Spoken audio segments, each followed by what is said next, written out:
All right, welcome to technical session number 31. Last T session for 1001. Just a reminder, anything 31 and below is 1001. Everything T32 and above is 1002. For this particular one, we're going to be discussing hardware and network troubleshooting. Some of the common problems you will come across and some common ways you may wish to address them.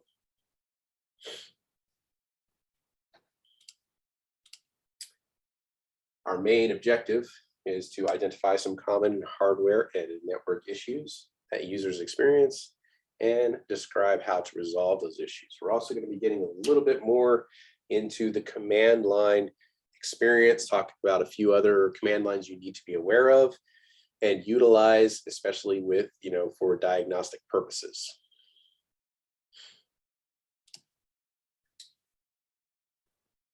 Oh, that looks like a lot. Stephanie, can you read for us, please?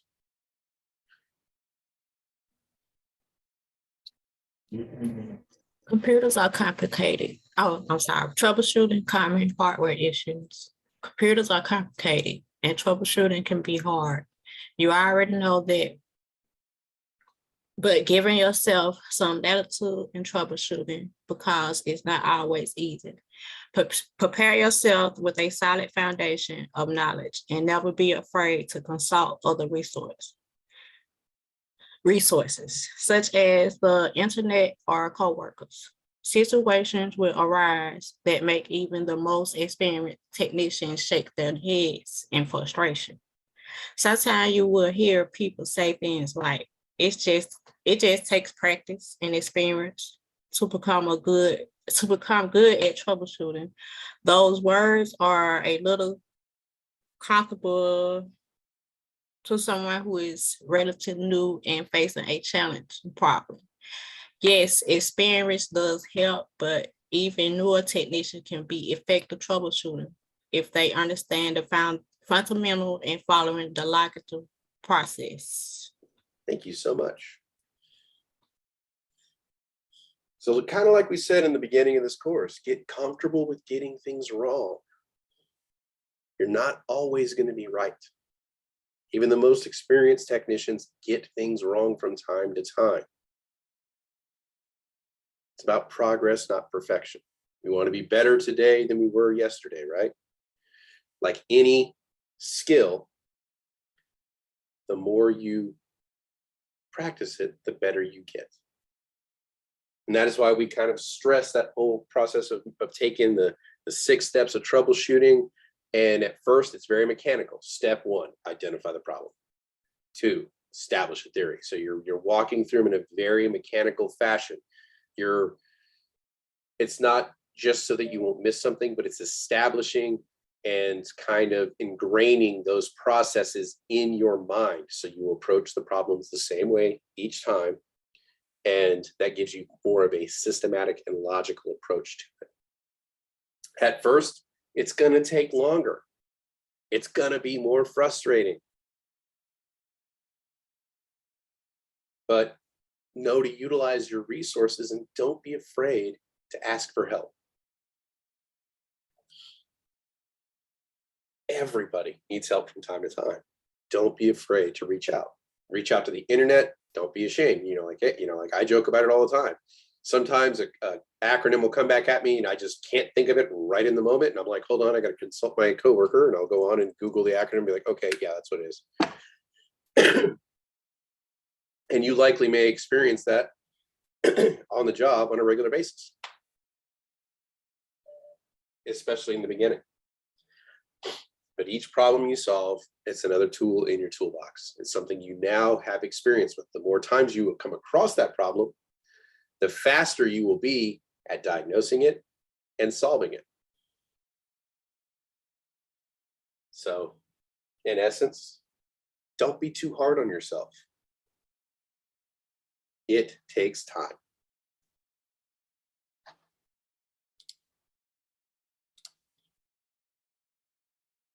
So the categories we're going to be talking about with common issues, we're going to break it down into 4 main ones that we're going to discuss. We're going to talk about storage first. We're going to talk about video systems next, which should be our projectors and displays. Printers, which I know you all love. Some of this might be fresh from yesterday. And then we're going to talk about some wired and wireless network issues. And many of this will be review, but some of it will be kind of new stuff. So first category, storage. Obviously, the first thing we need to talk about is hard drives. And usually if you're having an issue with the hard drive, it stems from 3 possible locations. Disk is bad or failing. Usually we hope not. Your adapter could be bad. Maybe the cable is bad. Cables do go bad, especially if they've been unplugged and plugged in a whole lot. You might have got a pin bent or something like that. Check your cables, check your connectors.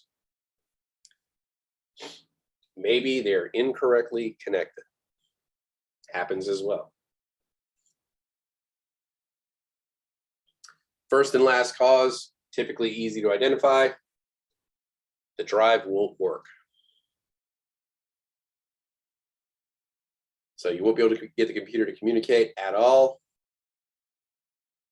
And then you would basically go in, try disconnecting and reconnecting and see if that solves your problem. If it is one of those 2 things and you use a different cable and it connects and it works just fine, congratulations, you have solved that problem. Try another drive with the same cable, see if you get the same problem out of that new drive. I'll let you know it's the cable. If the drive is bad or starting to fail, it may not be as obvious. You might start getting loud clicking or scratching noises. There's this real fun grinding noise you'll get on some mechanical drives when they go bad. Trust me, if you hear it one time, you'll never forget that sound, because that is essentially the sound of all your data going away.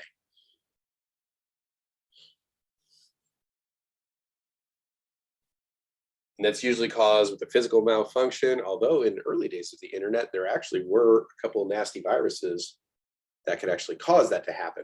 They would set the height on all the heads on the mechanical drives to 0. So all the heads on the hard drives would come down and touch the platters and grind grooves into the platters.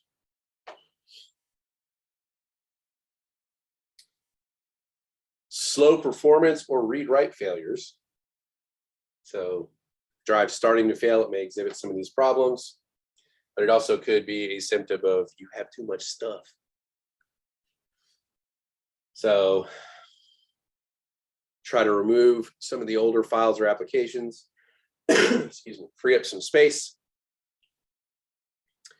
And once some space is freed up, try defragmenting the hard drive, see if that solves the problem. If it does not solve the problem for slow performance, something like that, the drive may be starting to fail and may need to be replaced, in which case you need to do a backup of that drive as soon as you possibly can, so you do not lose the information that is on it.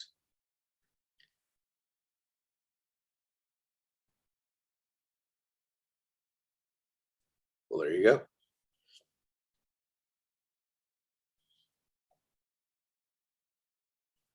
That would be kind of funny, having a full RAID array just for your gaming system.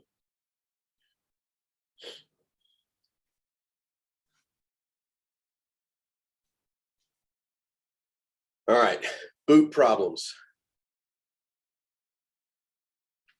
And this, unfortunately, could be a multitude of different places. It could be that the hard drive itself is not recognized by your BIOS.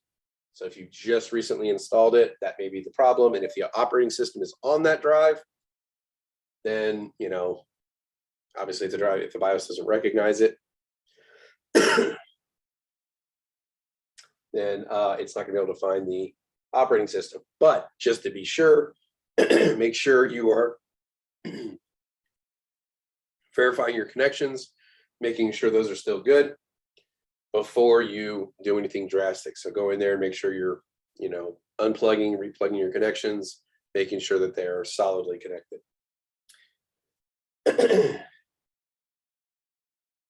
An system that boots fine but can't find the operating system cannot find the operating system should key you in that there may be a problem with your master boot record, in which case you may need to do a, was it bootrec/fix MDR. And you would get to there from the Windows recovery environment. And you would do repair disk. Can I just say something, Kelly? You absolutely can. We just want to reiterate that, remember before when we said you see all the sessions are important, but especially when you see the troubleshooting sessions, to really pay attention, because like what we're talking about, a lot of it is like on the exams, and they're usually problems that come up with the hard drive. So in this each, it's not a bullet point, but carrot point that's there is just very vital information to help you troubleshoot and deduce, and to also answer exam questions. Yes, because they may give you symptoms and say, what would you need to do? And the boot rec from the Windows recovery environment, and then going into the command line and doing the boot rec/fix MDR. That was the one that failed me when I was taking the exam. I could not remember that command line to save my life. But I know what you're thinking. Do we have test out labs to practice these things? We absolutely do. Kelly, how do you know what I'm thinking all the time? It's just experience, And I stand up here wishing, I wish I had these tools when I went through this course. But no test out for me. That came after my time. He's being modest, guys. He's training us like dogs. We know exactly what's coming next. That's horrible.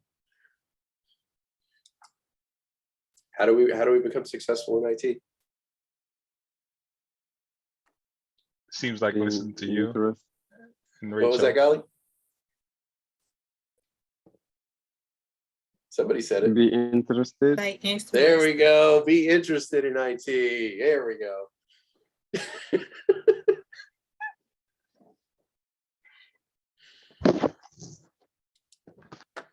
It seems like just platitudes in the beginning, but it starts to make sense as we get through, right?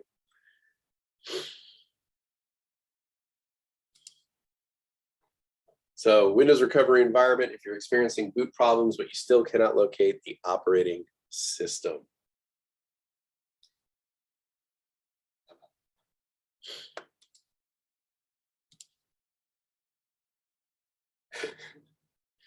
All right, another one that comes kind of a blast from the past when we talked about drives, smart self-monitoring, analysis, and reporting technology. It's that wonderful software that is installed and monitors your hard drive reliability. Theoretically, so big theory, it can let you know if you're about to experience an imminent failure on your drive. So if you ever receive a smart warning on your computer, do not ignore it. You need to back up everything at that time. Like quickly, not I'll get to it next week. Oh, I'll have time this weekend. No, now we got to get it done. If you care about your data, we got to get it done. It's not a foolproof plan to that you'll receive a smart error when your drive's about to fail. But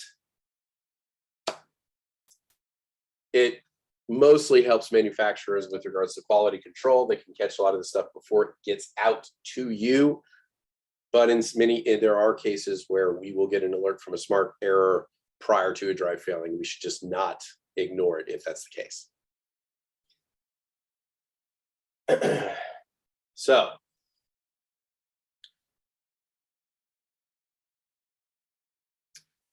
there we go.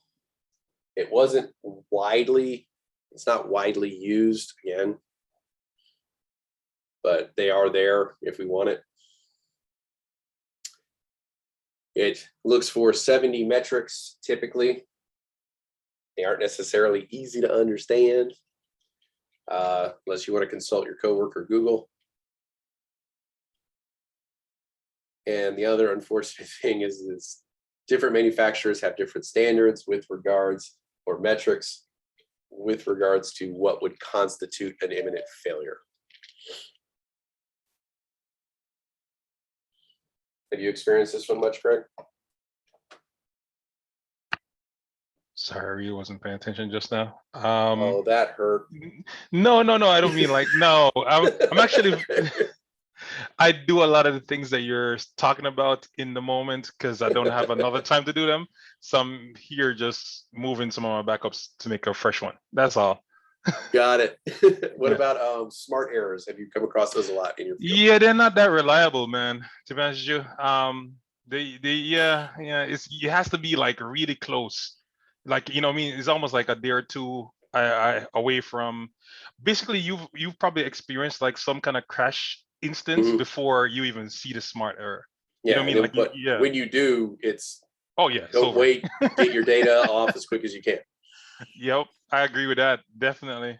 I was just curious in the field if you'd experienced it more regularly. Yeah, you usually get like a couple, really bad instances, like your machine just shuts down for some reason and comes back up, blue screen, all that crap. Then you get a smart error the next time you're using it. Then you know, okay, this is not going to work out. Let me go ahead and back this up right now, which you should already have a backup Agreed. or a shadow copy or something. Agreed. All right. Greg's playing solitaire. See, I don't know. If I've messed with Oscar, he gets like, Greg, that's not funny. And then Oscar, now. let's be real. It's Flippy Bit. Okay, all right. You know what? I probably should play Flippy Bit. I'm gonna switch. I was what's that thing that DW likes again? Minesweeper. Minesweeper, there you go.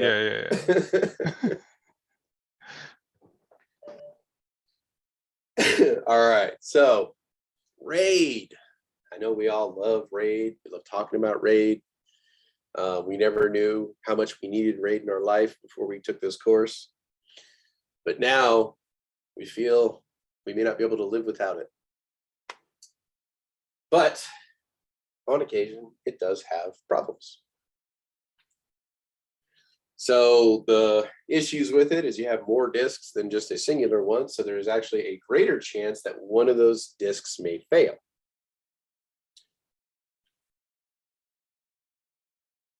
Also with it, you're more than likely to have more than one hard disk controller. So there's more parts involved that can possibly fail. And if it's mechanical, eventually it breaks down. It's going to happen. Then that's not even including the software component that can go into the mix as well. So first off, one of the most obvious ones is if your RAID isn't found or stops working, try to narrow down the issue. Is it a singular disk that has failed or the whole system down? If it's a hardware RAID, make sure your connections are good. Make sure you basically check all of your cables. Cables have two sides. Try rebooting the system, see if that fixes the problem, all that fun stuff. So eliminate hardware issues first on this one. If you actually have a failure and you're running on a RAID 0,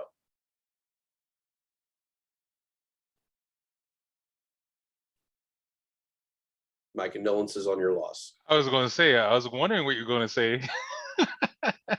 Yeah. I was waiting for the magic bullet. I'm like, hold on, you have a fix for that? Please. No, my condolences on your loss. RAID 0, one of the most risky, even more risky than having just a single hard drive, because you're having multiple drives, give greater chance of failure. RAID 0 is pretty risky. So yeah, single drive fails.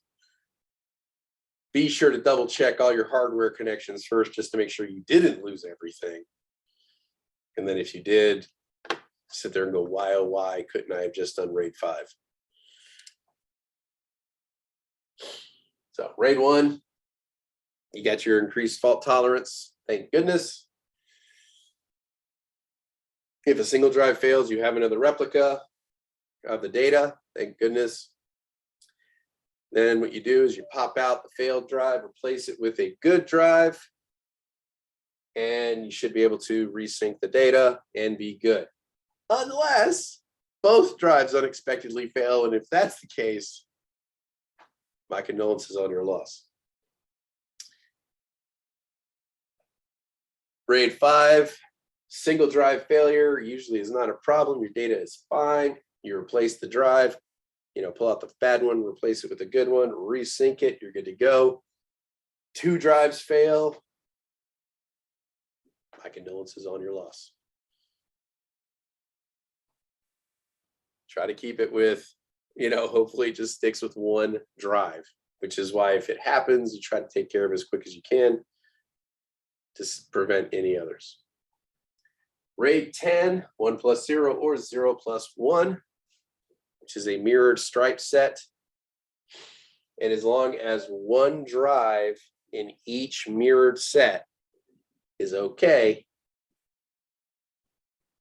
you shouldn't lose any data. So you can lose up to 2 drives, so long as it's, not 2 in the same mirrored pair. Yes, Greg. So I didn't say this on the first time you brought it up, but the biggest risk to this one, because it happened to me, well, not me, but the company I was working in twice, is the RAID controller. The card itself, oh my God. It depends on the machine you're using. But they weren't using a Dell machine, it was some Xeon crap. But yeah, that RAID controller is the most important thing in a RAID 10. It goes through a lot of work. It does a lot of work because it's in itself is doing all of the, is moving data across the card to two different drive sets. In that bit. So if it's running for a long time, 24-hour operation, you could lose that. So it's always good to have a backup of that just in case, have a second card in a cabinet. But that's the biggest one with a RAID 10. I would actually prefer RAID 5 over 10. I usually do, but then there's the argument for 6.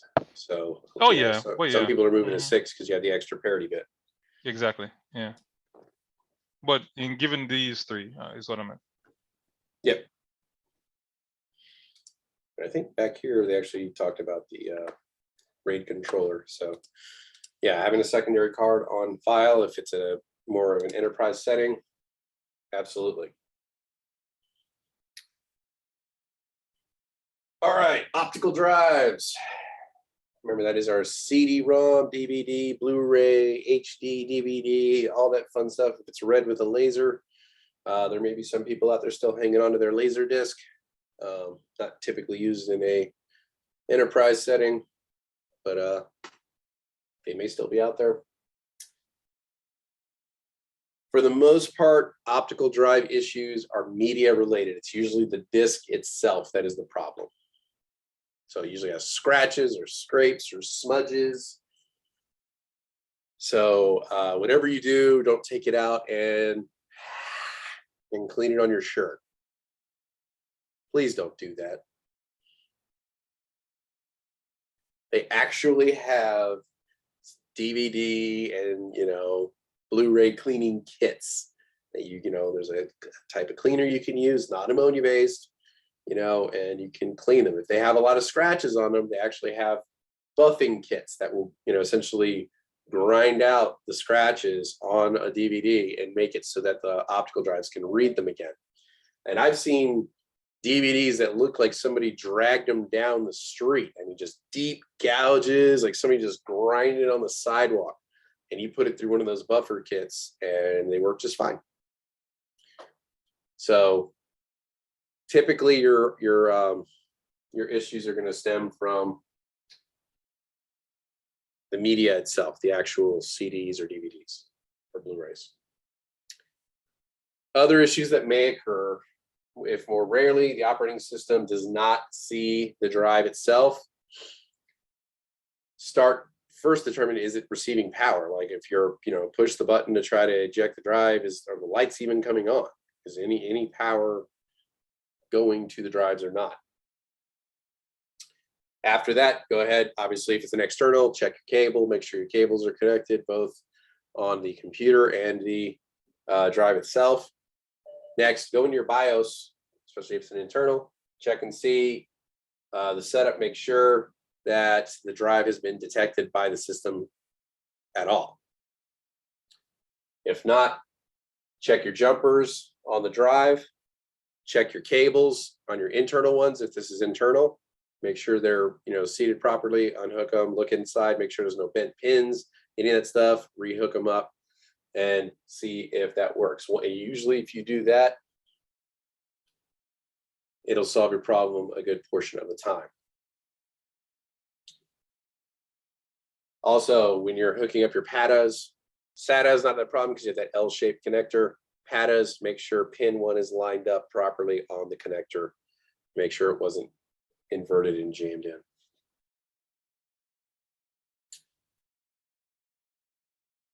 If an optical drive is on, it's kind of working normally, but it's not performing special capabilities or something like that, update your drivers, update your software, verify that those things are brought up to date, because that is likely your problem. Questions so far?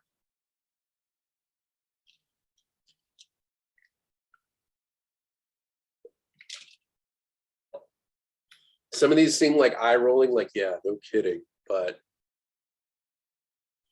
it may be, yeah, no kidding after being a month in this class versus, yeah, no kidding when you first came in.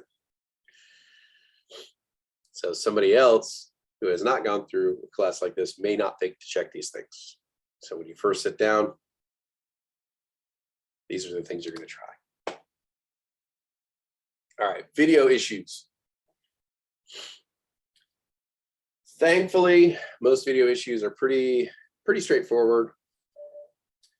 There's pretty limited number of problems that might be causing your issue, and typically they can be solved with 2 simple statements. There's either no video or bad video, or the video card or the monitor or projector display is to blame. So it usually falls into one of those 2 camps. Majority of cases on desktop, make sure you're checking your connections first, because if it's an old VGA, if it's not seated properly, one of those pins isn't connected right, that can affect your video. Could be a bent pin in your connection. That could be messing up your video. So take your connections out, make sure to look in, make sure all the pins look okay, reestablish, make sure they're seated properly, tighten them up.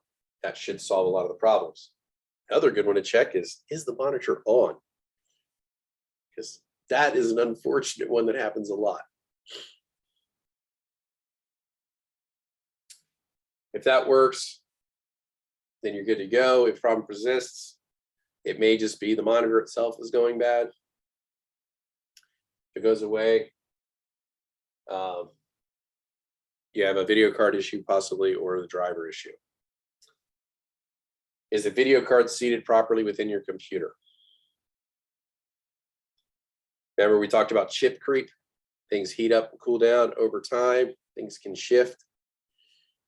So you may want to go in, check your video card, make sure everything's seated properly, everything's going okay. Make sure your video card has power.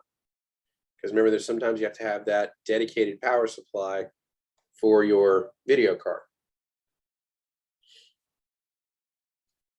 And then, are your newest drivers installed properly? Questions so far?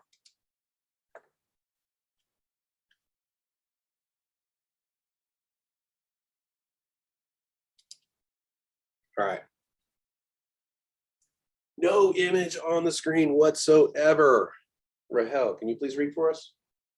Just the no image one. No image on the screen. Troubleshooting this one on desktops is usually pretty easy. Try another monitor or try this monitor on another computer. That will narrow it down quickly. Remember, if it's not the monitor, it's probably the video card. If it is a laptop with no image on the screen, there are a few things to try. First, make sure the system is getting power.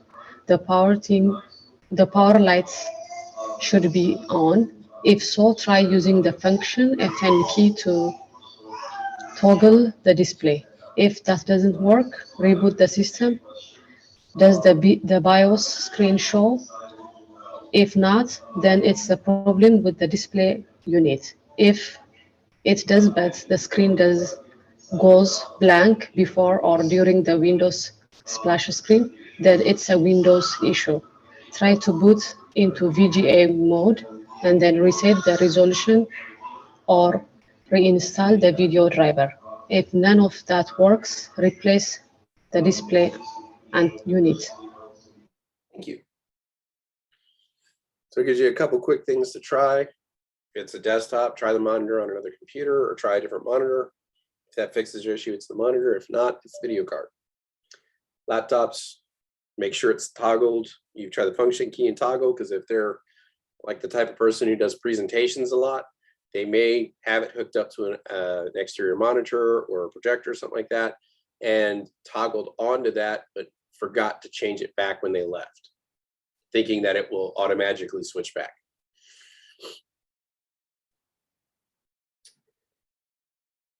Next, Stephen, can you read for us about a monitor that keeps shutting down?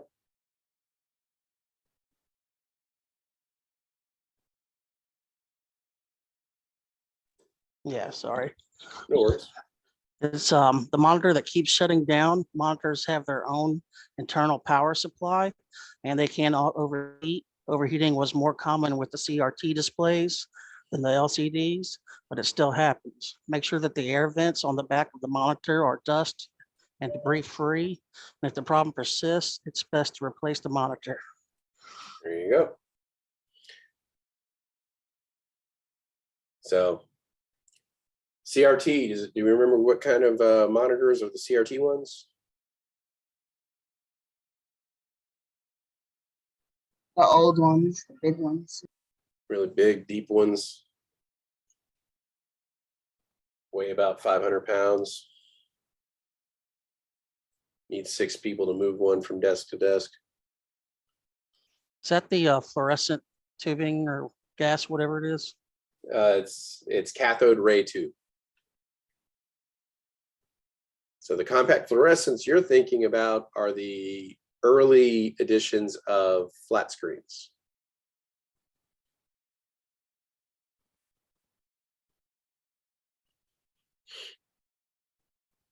So if it's overheating, make sure the air vents are clear so that it can breathe. If it can't breathe, obviously it's not going to be able to cool properly. Same problem persists with laptops, stuff like that. If it keeps happening, even though the vents are clear and stuff like that, it may need to be replaced. If you have a CRT monitor, it's probably about a decade past needing to be replaced. Just a thought. Dead pixels or artifacts. Netstat, can you read for us, please? Dead pixels or artifacts. These two problems are definitely monitor related. Dead pixels are spots on the screen that never fire or light up. You can check for this by setting the background to white and seeing if any spots don't light up.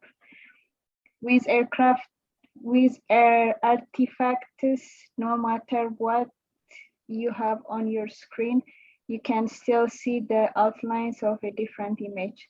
That image has been burned into the monitor, sometimes simply referred to as burning, and isn't going away. In either case, the only solution is to replace the monitor. It's not necessarily the only solution. Thank you, Mitzi. What's the other solution?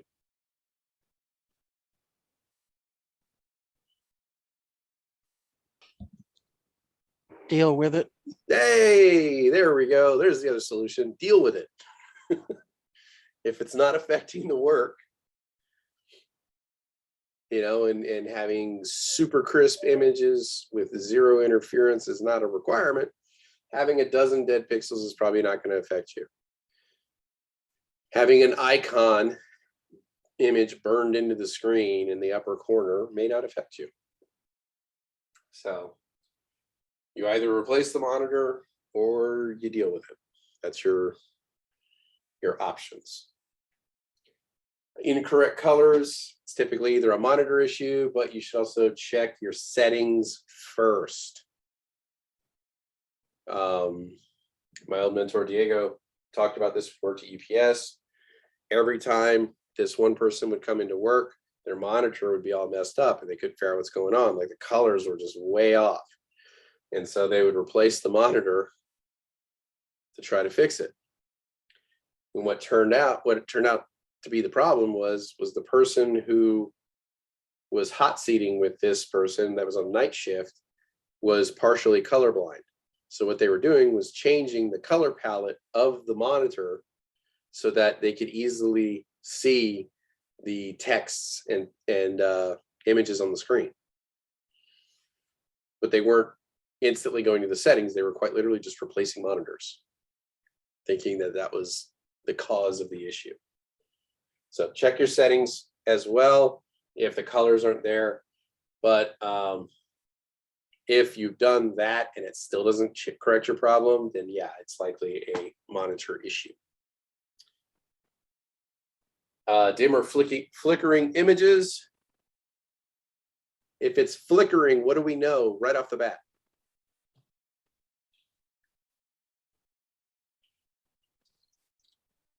Inverter issues. It's possibly an inverter issue. It could be the you know what else. But if it's an inverter, what do we know? We know that the CCFL is going out. It's not CCFL. LED. We know that it's not LED. Is that the Why correct do we answer? know it's not LED? Because LED doesn't flicker, sir. There you go. LEDs do not flicker.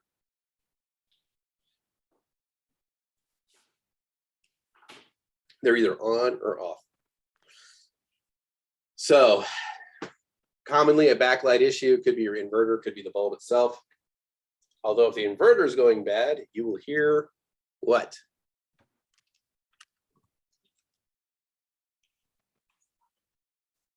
Is it a hissing noise? Yes, a distinctive hissing sound. Had this happen in my, like a couple years before I took this class in my TV in the living room. It gave that real hiss sound. And then I got a poof and blue smoke out of the back of the TV. It was pretty entertaining. But you'll remember it if you hear it. Sometimes it's a crackling sound, which usually isn't good. All right, distorted images. Bernard, can you please read for us? Distorted image. These this used to be more of a problem in CRT monitors. If they were near a monitor or other devices that produce magnetic fields, sometimes the image would be wavy. And at other times, it might look like it was getting stretched to one side of the screen. If the office is a cubical form, desk fans can be a major culprit. If you eliminate the possibility of any sort of external interference and you confirm that the monitor and the video card, then replace the monitor. Thank you. No, it's not the video card. Mm-hmm. The other thing you might get is like a green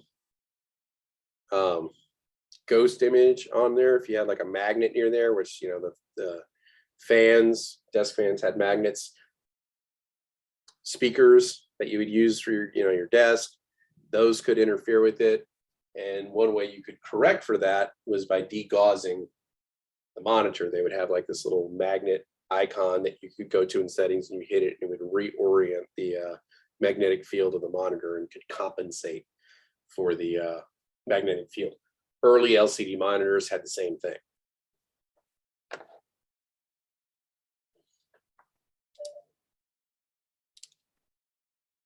All right. Next, distorted geometry. Tomas, can you read for us, please, sir? Distorted geometry. Older square CRT monitors had a 4:3 aspect ratio, and newer widescreen HD displays are either 16:9 or 16:10.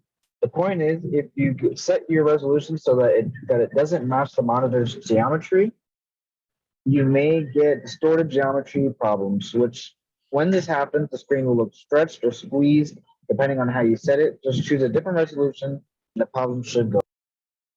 Excellent. I remember this being a major issue, like when flat screens were first starting to come out. Everybody on the TV looked really wide because they, the cable companies were sending the images for the 4:3, but you had the wide flat screen monitors. Everything looked stretched out and didn't look quite right. And then later, when they started correcting for that on the square CRTs, you started seeing everything kind of stretched tall or thin.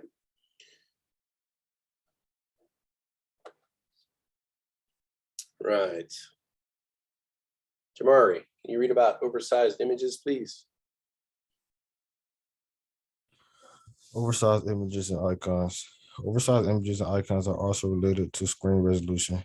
They usually mean your resolution is set too low for the monitor or projector you are using.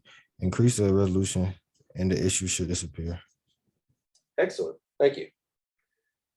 So yeah, I've come across this quite a few times where you come in and everything just looks giant and blocky, because you're trying to operate at a too low resolution. But thankfully in your display settings, go ahead, correct it, you're good to go. Let's see here, Stephanie, can you please read about other graphic issues?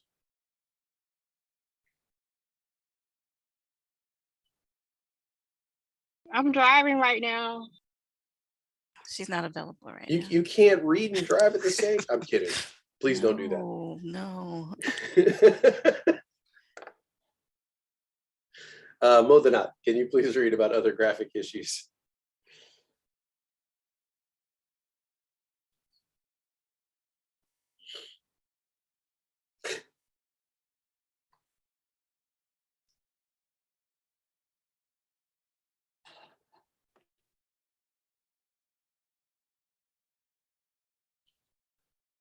All right, JR. I'll go. Go for it, Golly. All the graphic issue can be attributed to the memory installed on the video card. This is a storage location of the screen of information and a queue to be displayed by the monitor. Problem with the memory modules on the video card have a direct correlation to how well it works. There you go. Unfortunately, if there's a problem with the memory on the graphics card, it's not something we can swap out or add to. We would have to replace the whole graphics card. So in that particular scenario. Oh, quiz time. I love quizzes.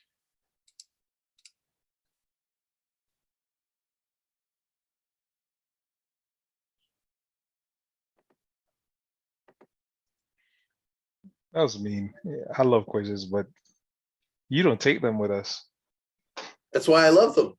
I didn't say I love taking quizzes. It's kind of like, like I love giving homework. I don't like actually doing homework.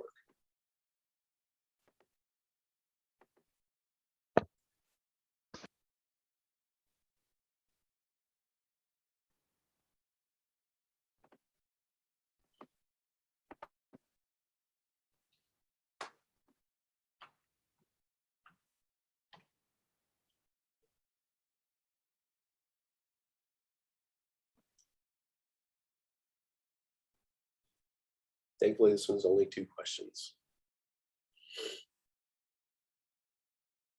I think we only have 5 more quizzes in this T session too, so.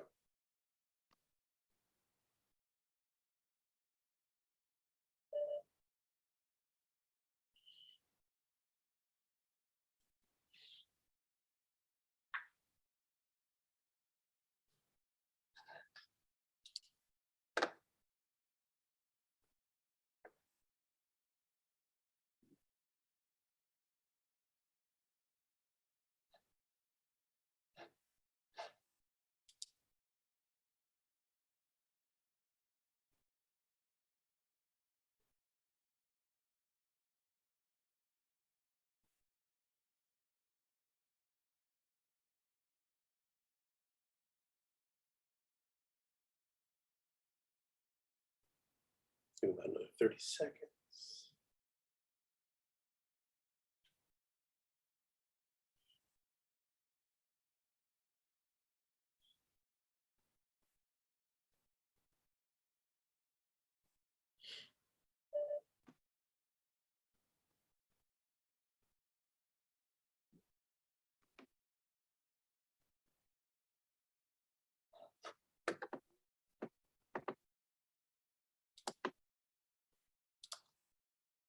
There we go.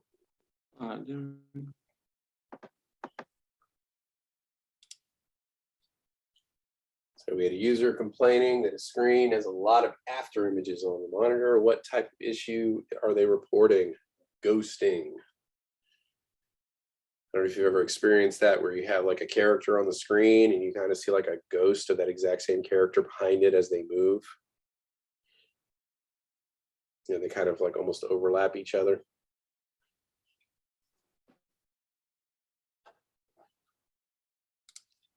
And number 2, client complains laptop screen is not working when connected to an external monitor. He's able to still work on the external monitor. The IT notice the laptop's main screen only works when disconnected from the VGA. Cable from the monitor, and the monitor shows no signal once disconnected from the cable. What can be the fast solution on what information that we have? So change the projection setting. That would be on that toggle, that function key, and then toggle the monitor, because it usually gives you 3 options. You either have your main monitor, the display monitor, or both.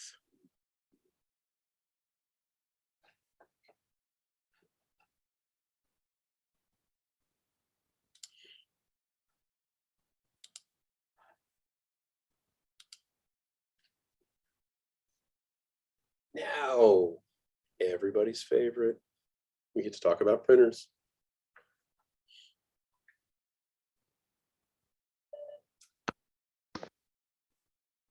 So different types of printers work in different ways. So you would expect that laser printers might have different issues from impact printers. This is true because the problems often depend upon the type of printer you're using. And we're going to kind of get into a few of these as we are going. 3 main ones we're going to talk about: impact printers, inkjet, and laser. Impact printers. Melody, can you read for us, please?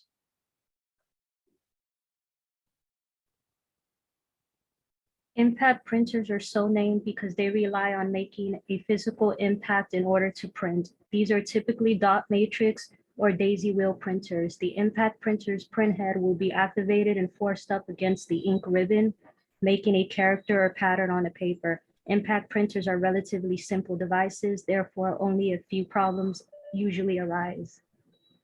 Do you want me to continue to read? Yeah, sure.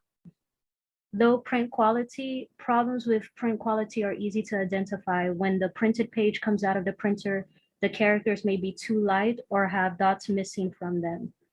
Printout jams inside the printer.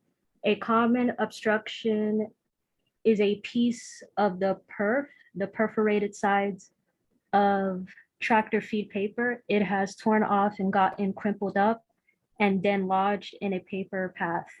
It may be necessary to remove the platen roller and feed mechanism to get at the obstruction. Strip drive gears or wrong paper too thick can also cause the paper to jam. Stepper motor problems. A damaged stepper motor is easy to detect. Damage to the stepper motor will cause it to lose precision and move further with each step. There you go. So dealing with the dot matrix, if you've never seen the tractor feed, it's like each paper is connected to the other. And then they have these like little pieces of paper, like thin pieces of paper on the sides that have a bunch of holes in it. And the tractor feed is like a little spoke with spikes on it, and it pulls the paper through in that. If the gears are slightly stripped, one will move slightly faster than the other. And so over the course of a couple pages, the page will become kind of at an angle, and then it will start to crinkle up and jam up in the unit. Or if something like that happens, and in the unfortunate case where a little piece of that perf may come off and get tucked in behind there, it can be extremely frustrating to find, and the printer may take a 6-story dive out of a window. But we want to try to, sometimes you have to remove that plant and roller, check behind it, make sure there's no dust or debris. That is the biggest issue with the dot matrix, is the paper jams. That is the most frequent one you're going to come across, hands down.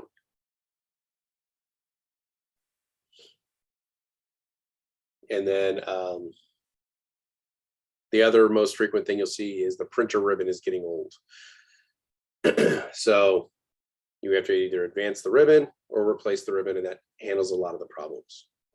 But again, they have a few scenarios in the book with regards to printer for dot matrix and stuff in chapters 13 and 14.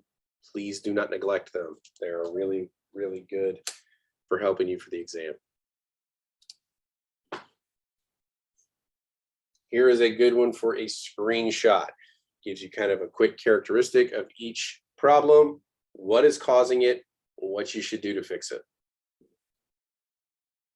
So I would definitely take a screenshot of this and study it. I know you may be thinking, there's no way I'll ever run across an impact printer in my life. They're still out there.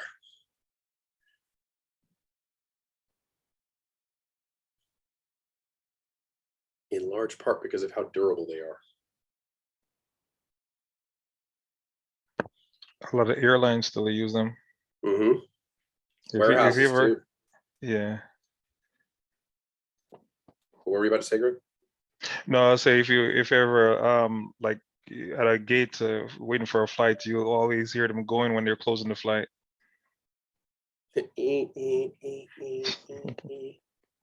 Yeah. But like warehouses, because they can handle dust and debris without, with less issue than say a laser or an inkjet. So yeah, you still see them a lot inside warehouses for printing out orders and pick and pack lists and stuff like that. I don't know why Oscar's always picking on people. Some airplanes use CRTs as well. Not if they want to get off the ground. It's true though. That's true. Yeah. You see them on the desk there. I want to see Oscar's monitor. I'm pretty sure it's a CRT too. I only play my Nintendo on a CRT monitor. It feels only right.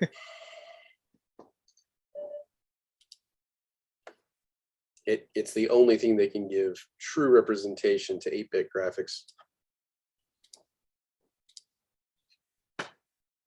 Oh, look, another quiz. Oh, for real? I just close that whole thing. It's a black and white CRT. There you go, Oscar. I played my first Nintendo on a black and white CRT.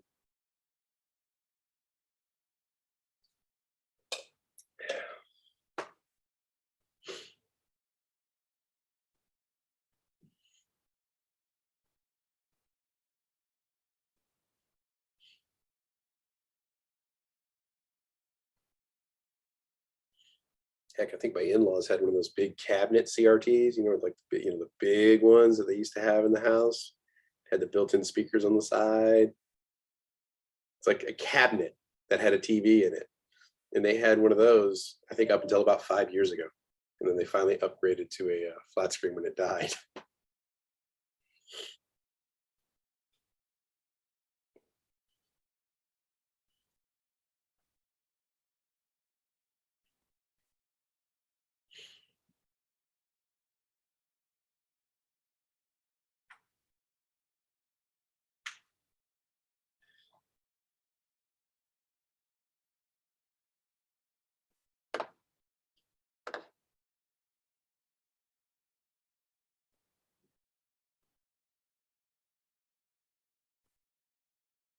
Yeah, some of those used to get elaborate. I think by one of my roommates in college, his dad had one, and it had a built-in reel-to-reel.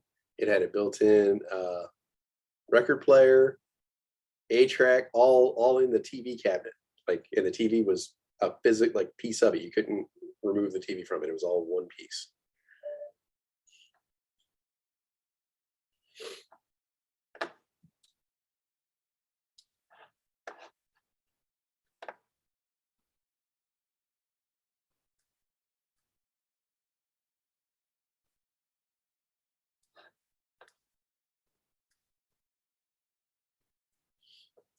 Get a couple more.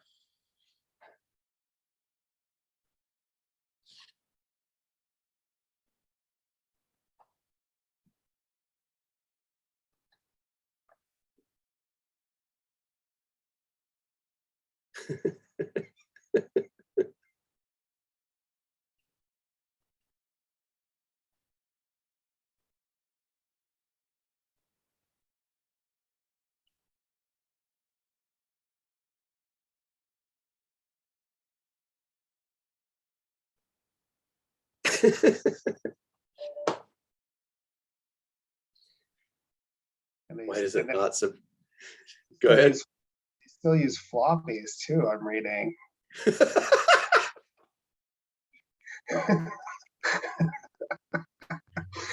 It was probably like the big like old school 5.5s.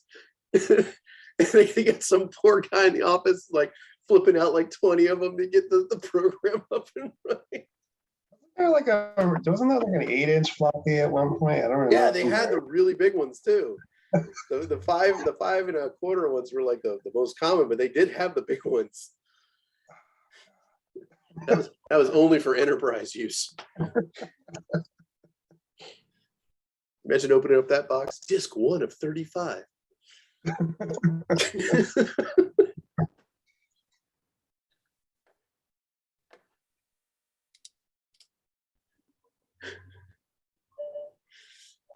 Yeah, the Boeing 747 was using 3.5-inch floppies for updates. Oh my goodness.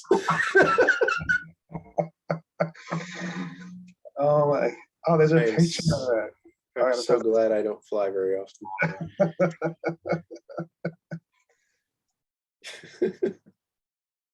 That's insane. They have a storage compartment for it too. Wow. I'll have to ask my wife's cousin because he actually used to fly for United. His dad flew for Pan Am, still has like all those stuff for it, like uniforms and all that stuff. Yeah, I posted a picture in Slack. There's a storage compartment. Wow. That's crazy. So, impact printers use what kind of medium to print? Ink ribbons. Remember, heat is for thermal, toner is for what? Laser. Laser. Matrix ink powder, who uses that? Matrix ink powder. Just Keanu Reeves. I was like, what is that?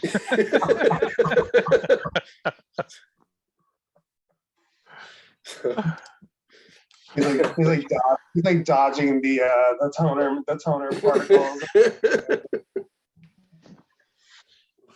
What is a great feature of impact printers? They can print do what? They're old. They're old. Yeah, that is a great feature. I mean, they're still around and they're old. They can print multi-part forms. Remember, we were talking about printers. Always associate impact printers and multi-part forms. They love asking about multi-part forms. I don't know why. They just do. So they love asking about this.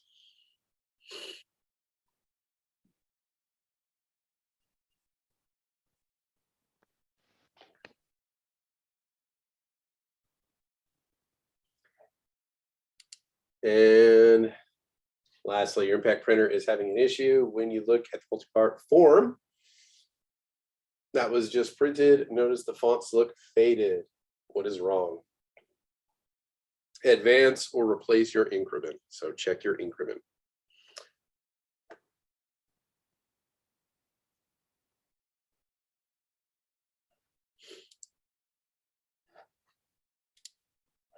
All right. Onward. Inkjet printers. So they do utilize a lot of the same parts, though the inkjet technology within the, remember we said most of the technology in it resides within that ink cartridge itself. So it's simply an extension of that type of printer. So they can be divided into the following 4 categories. You have the print head or ink cartridge. So that's the one piece. You have the carriage, which is kind of the shuttle that moves back and forth across the page. The belt and the stepper motor are all attached to that. Then you have the paper feed mechanism, self-explanatory. And then you have the control interface and power circuitry. All right. JR, can you read for us, please, about print quality?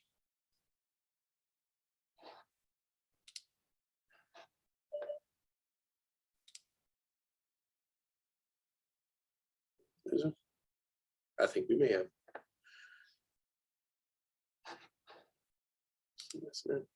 Oh, golly, can you please read about print quality for us? Just the first one. The first one you said? Yes, please. Okay. Printer quality, the majority of inkjet printer problem are quality problem. 99% of this can be traced to be 40 ink cartridge. An example of a quality problem is when you have 10 black lines present in every line of text on the page. This is caused by a plug hole in at least one of the small pinhole ink nozzles in the print cartridge. Another common problem is faded printing. Replacing the ink cartridge generally solves these issues. Thank you. Although before you go swapping out the ink cartridge, I would say running it through a cleaning cycle first. Let it go over to that. Make sure that sponge that's over there near the where the ink rests off to the side, make sure that's still a little moist, and then run it through a print cycle where it'll go through and kind of run across it a couple times, and it might be able to unclog that print head for you. So at least try that before you go swapping out the cartridges, because as we talked about, they're not very cheap. Let's do that idea. Oscar, I love the fact that they actually wrote an article trying to defend the fact they still have the 3.5-inch floppies. Just the mere fact that they wanted to defend that fact. It's not, yeah, we just don't want to go bother with replacing them. No, no, no. Here's why we do it. There's an important reason. No, sorry. Government regulations.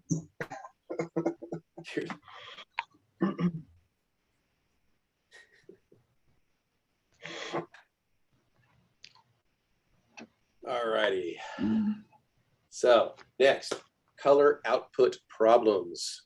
Rahel, can you please lead for us?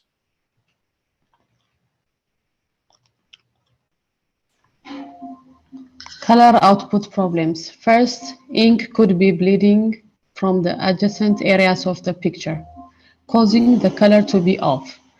A leaking cartridge can cause this, as can using the wrong type of paper for your printer.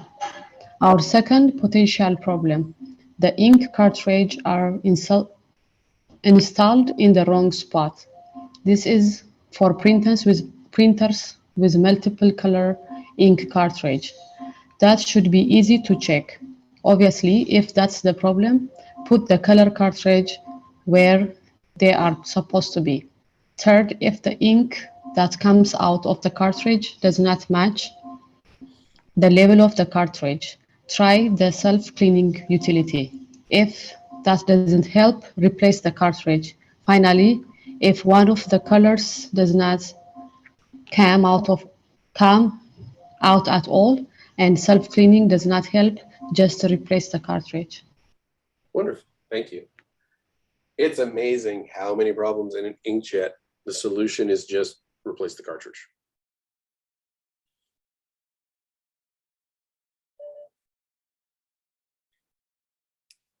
But obviously try to do a clean cycle first. The one with the color, typically you'll have black ink, then you have cyan, magenta, yellow.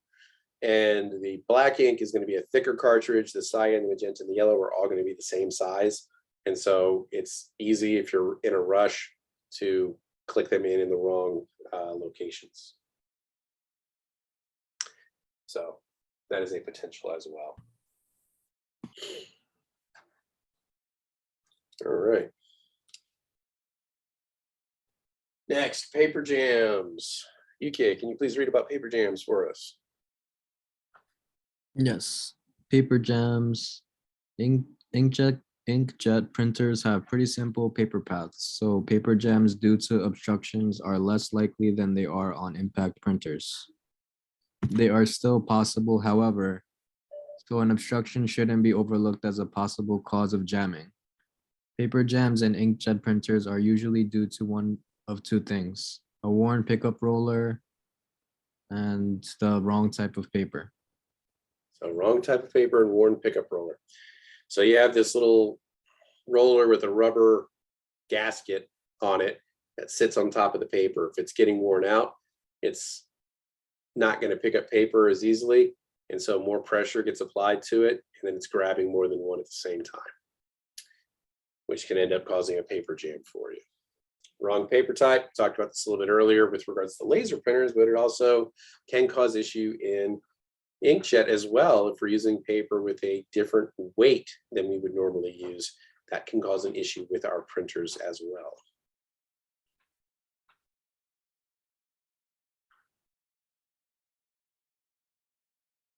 All right, next. Let's see here. Emily, can you please read for us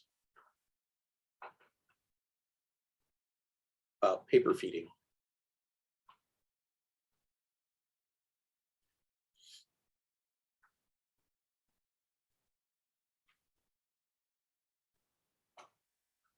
Mr. Kelly, you wanted me to read? Sorry, it's Oh, I'm sorry. Emily and Ebony sound alike. Go ahead. I need to enunciate better. Apologize. Sorry about that. No worries. You said paper feeding, right? Yes, please. You will normally see one of the two paper feeding options on an inkjet printer. Regardless of the feed style, the printer will have a paper feed mechanism, which picks up the paper and feeds it into the printer. Inside the paper feed mechanism are pickup rollers, which are small rubber rollers that rub up against the paper and feed it into the printer. They press up against small rubber or cork patches known as separator pads. These help to keep the rest of the paper in the tray so that only one sheet is picked up at a time. There we go. They do have maintenance kits and stuff like that where you can replace a lot of the stuff, although kind of fortunately or unfortunately, with regards to inkjet printers, it's easier to or cheaper to replace the printer than to get the maintenance kits sometimes. So you'll have to weigh the cost and the time involved versus an inkjet printer. If you could spend $20 and get a new printer, or you could buy a maintenance kit for $10 and a tech can spend 3 hours putting it in, does that sound like that might be economically feasible? No. How much are you likely paying that tech? A lot more than $3 an hour, I hope, right? It sounds like they're just trying to get both of y'all out there together. You probably want to discuss what the fuck is going on and why you don't come to no more family. All right. So you have to weigh the paper feeding or the cost of the maintenance kit and the time involved. Always take into account your time. That's one of the things people tend to forget about because it's kind of like a hidden cost with regards to your techs. If you're spending $50 an hour on a tech, do you want them spending 3 hours to fix a monitor or 4 hours to fix a monitor that you can probably pick up a new monitor for $50? So you have to weigh the time versus what you're wanting them to do. Sometimes just replacing the item is significantly cheaper than having the tech actually do the work, even though the tech is likely skilled enough to do the repair. It's just not worth the time. So please keep that in mind. Stepper motor problems. Just like in PREC printers, the stepper motor, which is that motor that drives that belt, pushing the carriage back and forth across the page.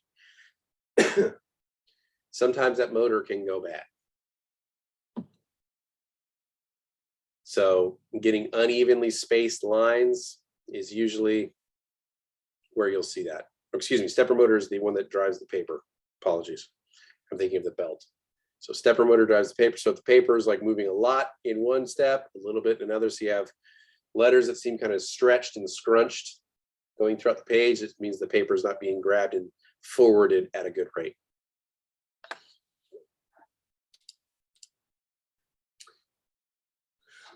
Another good one for you to, excuse me, take a screenshot of.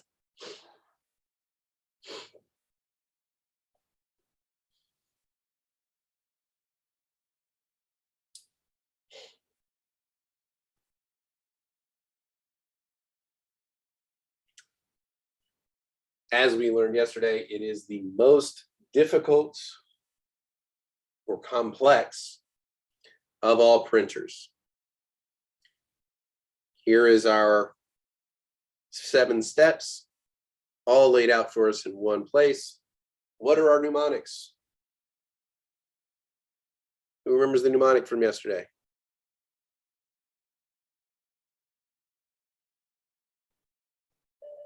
Anybody? Please come every day to F something.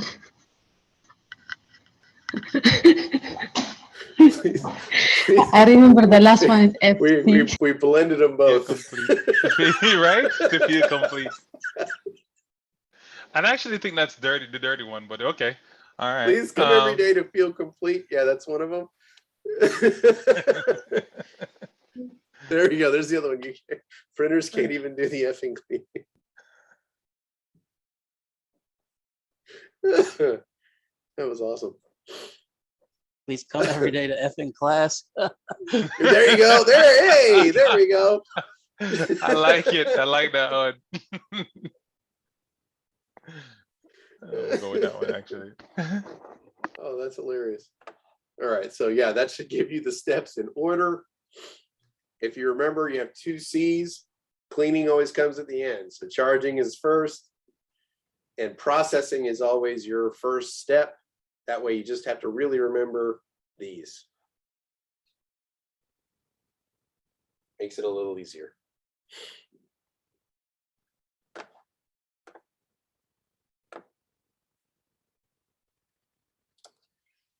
All right. So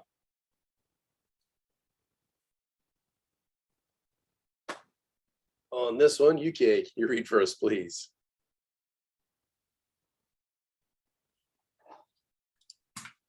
Looking at the steps involved in laser printing, it's pretty easy to tell that laser printers are the most complex printers. However, most laser printer problems are easily identifiable and have specific fixes. Let's discuss the most common laser and page printer problems and their solutions. Do I keep Excellent. reading? Yeah, go for it. Okay. Power problems. If you turn on your laser printer and it doesn't respond normally, there could be a problem with the power it's receiving. Of course, the first thing to do is to ensure that it's plugged in. Using the multimeter, you should find the following voltages on the power interface: J210 20-pin female connector, pin 1 plus 5V, pin 5 minus 5V, pin 9 plus 24V. No. I'm gonna go ahead and say right now, no, you shouldn't do this. Okay. Should I keep reading? Yeah, go ahead and read the last one, but then we'll come back to that. Okay. No connectivity IP issues. For printers such as these, no connectivity can be a sign of improperly configured IP settings, such as the IP address. While each printer is somewhat different, you can manually configure most laser printers' IP settings a number of ways. Excellent, thank you. So yeah, power problems on it. If it's plugged in and you checked and looked and saw the pins were okay, and you plug that port in and everything is as it should be. Beyond that, as a tech, we should not be going any further. At that point, we should be calling a printer repair service if it is an enterprise printer, especially laser, because what kind of power supply is in a laser printer? High voltage. High voltage. Super high voltage. Do we want to play with that? No. Call in an experienced printer repair service for that. Usually there will be a leasing agreement with the printer in enterprise settings. So there will be a repair or service agreement with them where they will come out and work on the printers for you. We would do basic stuff to make sure that at least the basics have been covered, and we have cut, we've at least made it so it's not really a waste of their time to come out.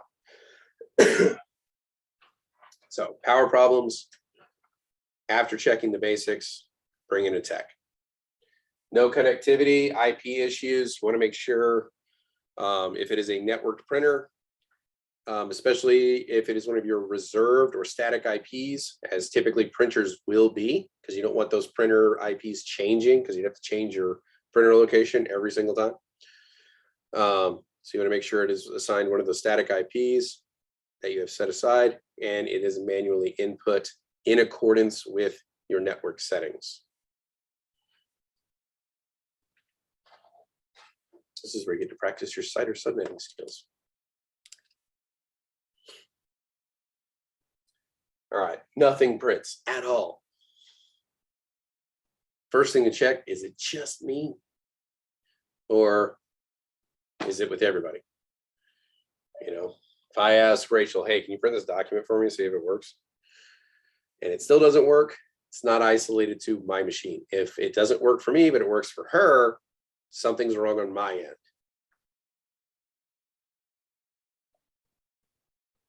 If it doesn't work for both of us, start checking the basics. Is it powered on? Is it online?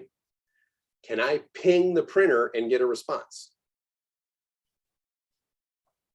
Start testing basic connections, making sure everything is the way it should be. Am I actually trying to talk to the right printer? Is that my default printer, or am I trying to talk to a printer in Ohio?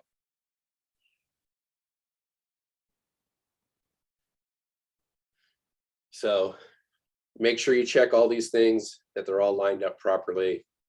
If you do, 99% of the time, your problem is solved. Paper jams. For some odd reason, kind of like dot or impact printers, paper jams just seem to be rampant in a laser printer.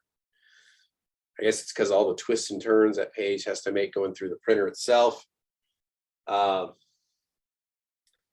it can happen in a multitude of places and for several reasons. It could be a speck of dust got in there and it just hits that speck of dust and just jams everything up. But not that extreme like a speck of dust, but usually like a small piece of debris. Say there was a paper jam the day before and the person who came before you opened it up and just ripped that page out and a piece of it tore off, like a little tiny fragment of that paper just tore off and was in that printer. It will jam up every page that follows it until you go in and find that tiny little scrap of paper that was left behind from a previous jam. Probably because it was not removed properly. Thankfully, laser printers tend to have multiple doors on them. When they have a paper jam, they'll say paper jam door 2. You know, then you could go over to the door 2, open it up, there's your paper jam. Then you can pull it out from there, make sure everything's okay, make sure it's clean and clear of debris, and you can move on with your life. But they can happen a lot more frequently as the rollers get worn over time. So it's similar to inkjet printers in that sense. As the rollers become worn, paper jams more easily. The solution to this, they typically have maintenance kits. You would replace the worn rollers at this time and replace worn or broken drive gears. Usually a printer service tech would come out and do this, but sometimes it will be upon your IT department to install the service kits. And with enterprise level laser printers, it's typically worth your time to go ahead and do the maintenance kits. Unlike a inkjet printer where the printer costs about 20 bucks, you're talking about a printer that may cost several thousands of dollars. So it's worth it to spend a couple hours of you swapping out rollers and a couple gaskets and, you know, cleaning off a few things in the printer and getting everything back up and running.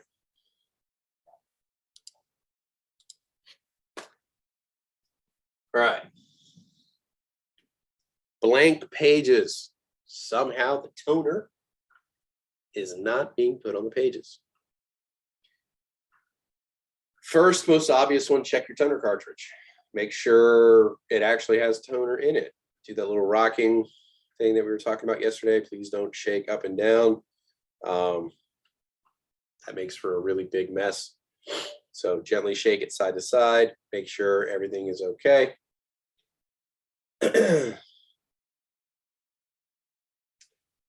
I know it says shake, but don't shake it. Rock it. I don't know why it says shake it. Yeah, rock the cartridge. Transfer corona assembly. So a damaged or missing transfer corona wire. Remember, this is the wire that applies that positive 600 volt charge to the paper so that it can attract the toner from the drum to the page.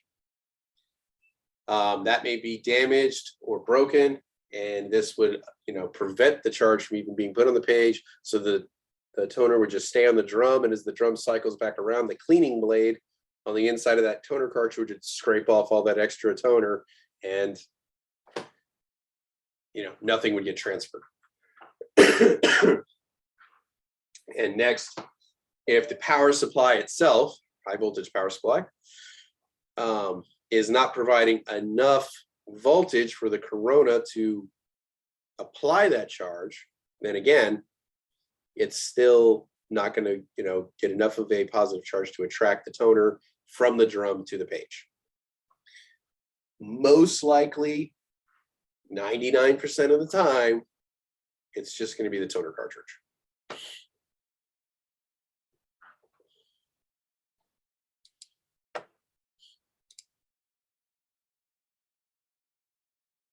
All black pages.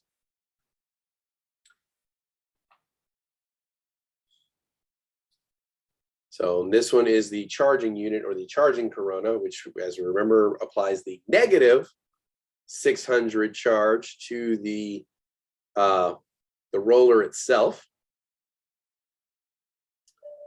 So if that malfunctions and fails to put that charge on there,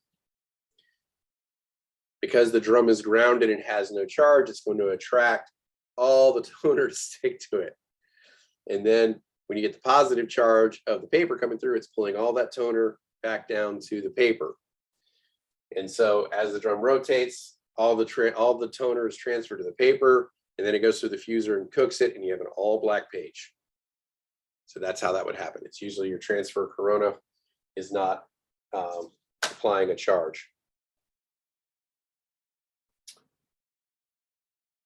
So you would typically replace the toner cartridge because that's where the charging corona is. And then if that doesn't work, it's likely your high voltage power supply.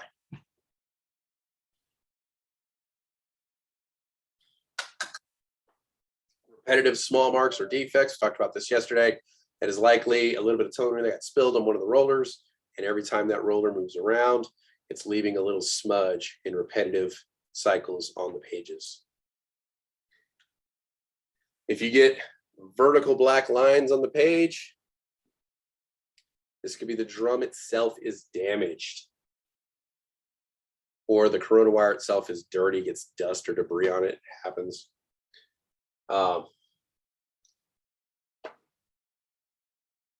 Next, image smudging. So if the paper comes out and it's still kind of like you could smudge the ink on it, means one of two things. Typically, most likely it is your fuser is going bad, or maybe you're using a heavier weight paper than you were before. And because you're using a thicker paper, the fuser is not reaching a high enough temperature to be able to actually melt that polyester resin into the page. So check your paper weights. If you're still using the same paper you've been using the whole time, it may be your fuser is starting to go bad. Obviously, before we get in and touch a fuser or any of that stuff, we need to shut the printer down, let it cool for 30 minutes so that we do not burn our fingers. Because I will tell you, they can get really hot. Ghosting. So when you see faint images of previously printed pages, the cleaning blade, which is a little blade that like scrapes off any residual toner on it, is damaged, or the erasure lamp, the one that like basically kills the rest of the charge on the entire drum, basically giving you a clean slate for the next run, that is damaged. So one of the two. And finally, if it prints gibberish or garbage, it's the same as with any other printer. If it prints gibberish or just random symbols that you cannot make out, you have a bad printer driver. So that's any printer, inkjet, impact, laser, what have you. If it's printing out random symbols, you got a bad driver. Oh.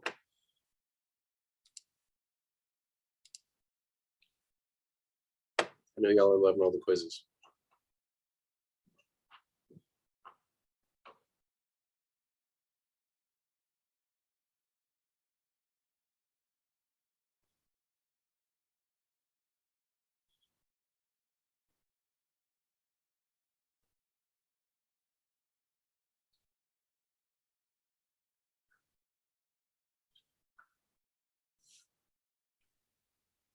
I have to say, Kelly, that printers were my favorite to troubleshoot.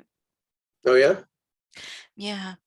I love to have the boss see me struggle to fight to get paper out of the laser printer, or open door 1, then door 2, then go back to door 1, then go to door 3, or whatever.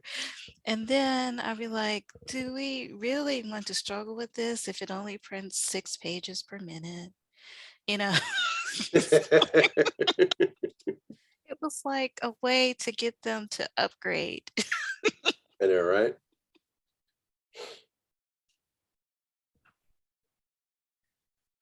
I remember when my office first started wanting to scan all of our documents. And so instead of actually buying an industrial scanner or something like that, they go out and buy one from like Walmart. Yeah. So it scans 1 page at a time. We had bills of lading that were like 60 pages long.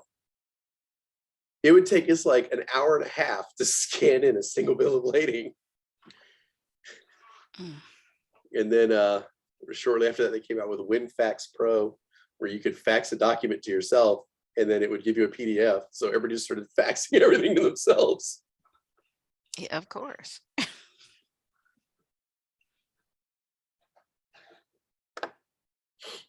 We had something similar for contracts, and I was like, please, guys, please. I know. It's like, you obviously did not think this purchase through when you made it.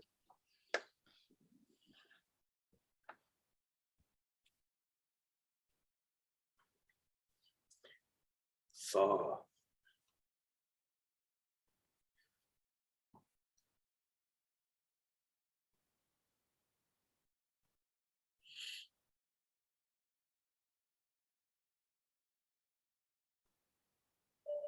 Another 30 seconds. Just think, we only have 10 slides left. That's it. 10 slides.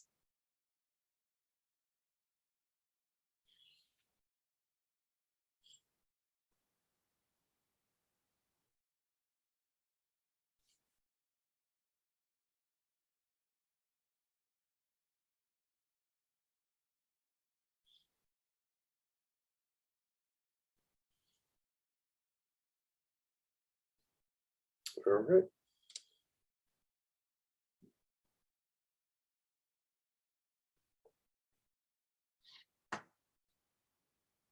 So what's causing the issue? Fuser. Print something out on the laser printer. As soon as it comes out, you're smudging. Means that fuser is not cooking and pressing that polyester resin into the page enough.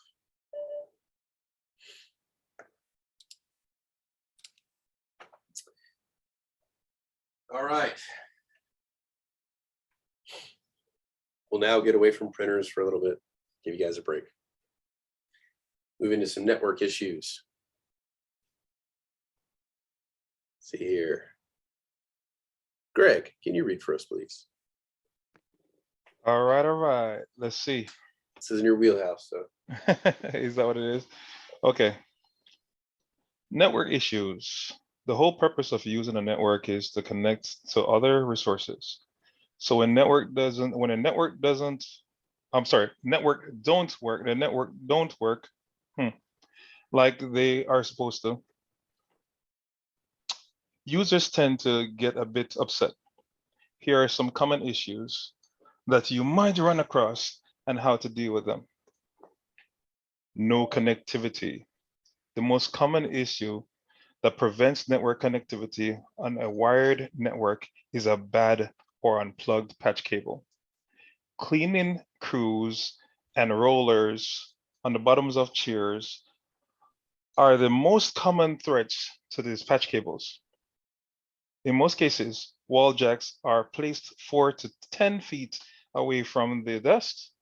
The patch cables are often laying exposed under the user's desk, and from time to time, damage is done to the cable, or it's inadvertently snagged, and unplugged. Tightly clenched, tightly cinching the cable while tying it up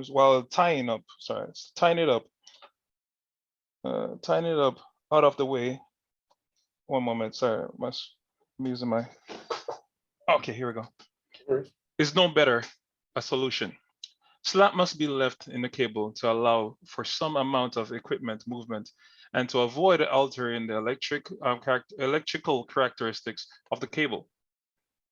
When you troubleshoot connectivity, start with the most rudimentary. Oh, yes, yep. I haven't seen that word in a while. Most rudimentary explanations first. Make sure the patch cable is tightly plugged in, and then look at the card and check if any lights are on. Often, shut down on the machine, unplug the patch and power cables for a moment, and then reattaching them and rebooting the PC will fix the unresponsive NIC. Continue, next slide. Thank you for calling IT. Have you tried turning it on and off again?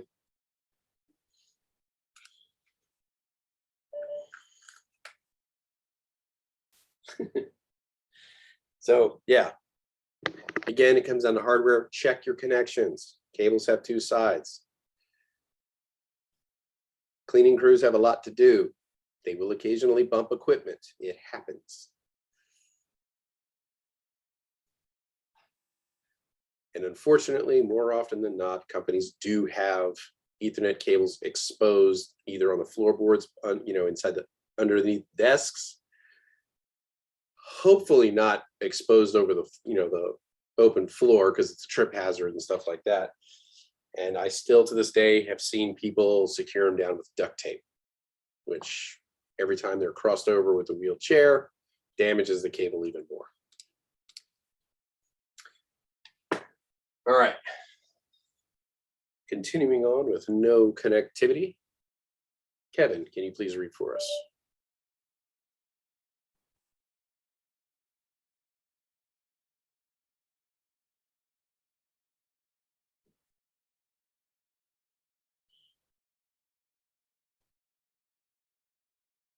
All right, Tomas, can you read for us, please? No connectivity. If you don't have any lights, you don't have any connection. It could be the cable is bad or is not plugged in on the other side, or it could be the problem of the NIC or the connectivity device on the other side. Is this the only computer having problems? Is everything else in the same area is having the same problem? That points to a central issue. Most wireless cards have an activity light on them as well. Open a device managers to see if the NIC is having any issues. You may need to update the driver. All right, thank you. Time to check the config. Yep, you there? Time to check the configuration. Open a command prompt, type ipconfig, then press enter. Review the following IP address, subnet mask. Oh, gateway. Thank you, Tomas.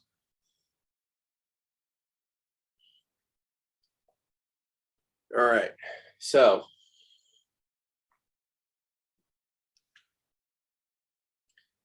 ipconfig, once you get into the command prompt, how do we get to the command prompt? CMD in the search bar. CMD. What was that, Stephanie? I was about to say what he was saying. Okay, CMD in the search bar. It's also under settings, and if you hit the start menu on Windows 10. And ipconfig is going to be one of your most important command lines you need to remember. ipconfig /all. That is going to give you all of your network connections. And as an IT professional, anytime you're working on a new network, it's probably a good idea to hit that first when you sit down to start working, because you want to know what your network looks like. You want to know, what kind of, am I working on a class A, class B, class C network? So you can know if you go to someone's desk and you start to work on their machine, if theirs is outside of what it should be.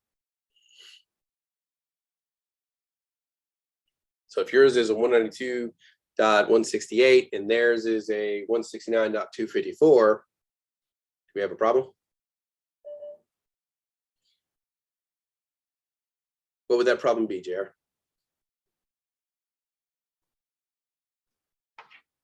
It's a problem, but I forgot what the word was. Well, then if you don't remember the word, describe to us what it means. Like, what is it? What is the problem? They're not connected to anything. It's the, what's it called? Don't focus on the acronym right now. Just tell me, like, why would we say that with that IP address? Oh, it's a private one, right? It is private. And it's not connected to anything, so they can't connect. Well, I mean, to it can internet, talk right? it can talk to other computers on the network. You just can't browse. I don't. Yeah, you can't talk on the internet. It's You're right there. I know. I can think of it. Class, ain't it?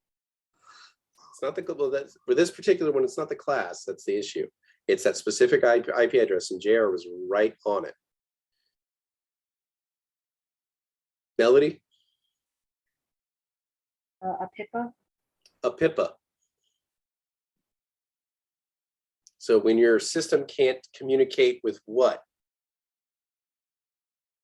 Typically, do we receive a PIPA? HCP. DHCP, right. So it can't communicate with that DHCP server because what does the DHCP server do? Provides IP addresses. Provides IP addresses. So if we got an APIPA, we can't talk to our DHCP. So we got to figure out what's going on.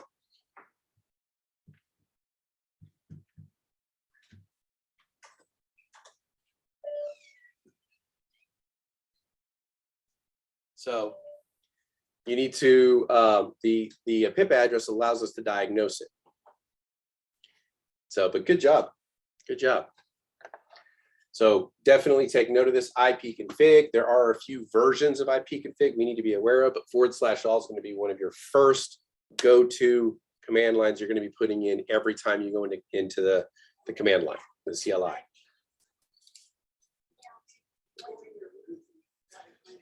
All right, next, network issues. Oscar, can you read for us, please?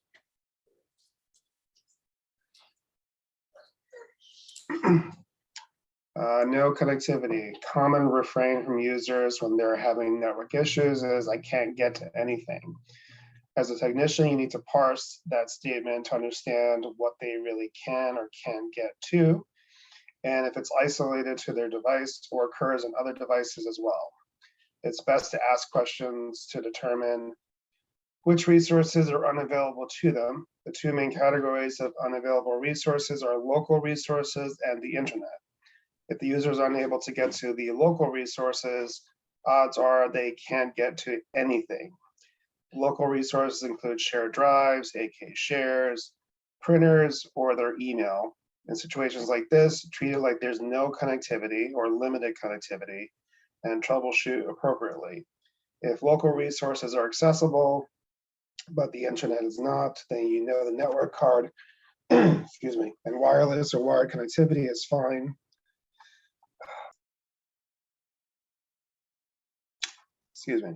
Something is preventing the connection to the outside world. Next, we will discuss the various command line utilities to assist you in troubleshooting network connectivity issues.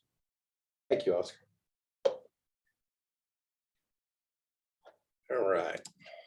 So we just mentioned the Ipconfig command, which is, again, one of your first go-tos that you're going to use whenever you go into command line so that you at least know what your base settings are. You know if things are the way they should be. Do you have the proper default gateway, router?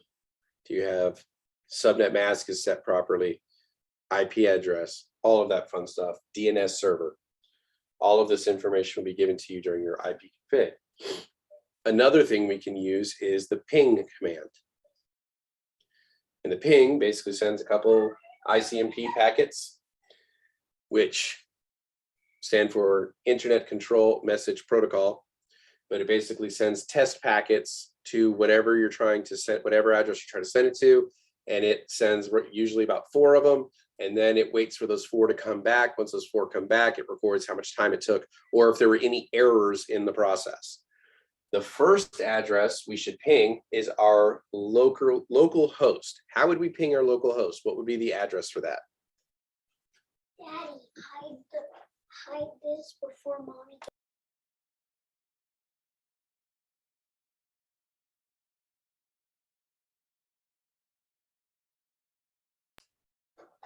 But not mom. All right. So thank you, Oscar. 127.0.0.1. That is our loop back address. And all that's doing is testing our NIC. So local host, that's us, right? That's the computer we are on at that time. So when we tell it to hit that address, we're telling it to ping or send packets to ourselves to see if we're functioning. Once we've gotten that cleared up, It's under your bed. thank you. Once that is cleared up and we know our NIC is covered, we need to expand our search a little bit. So the very next thing, we're going to ping our default gateway, which is our router. We're going to send a ping to that and see if we're able to communicate with our router, because there may be a problem with the router, right? So we send a ping to our router and that comes back, everything is okay. Okay, so let's expand it out a little bit further. So we're going to ping a known website. So we'll go to www.google.com. The pings go out and they don't come back. Like, okay. So maybe use the IP address of that known website we were trying to go to. So it's not the website that's down. We're making sure we're using apples to apples. So the IP address for the website we're trying to hit. So we would hit 127.217.2.206. That goes and comes back A-OK. So we ping the web address, comes back, something's wrong. We ping the IP address, comes back, no problem. Where might we look to solve this problem? It's always DNS. DNS. Why? Name is not resolving. The name is not resolving to the IP address. Excellent.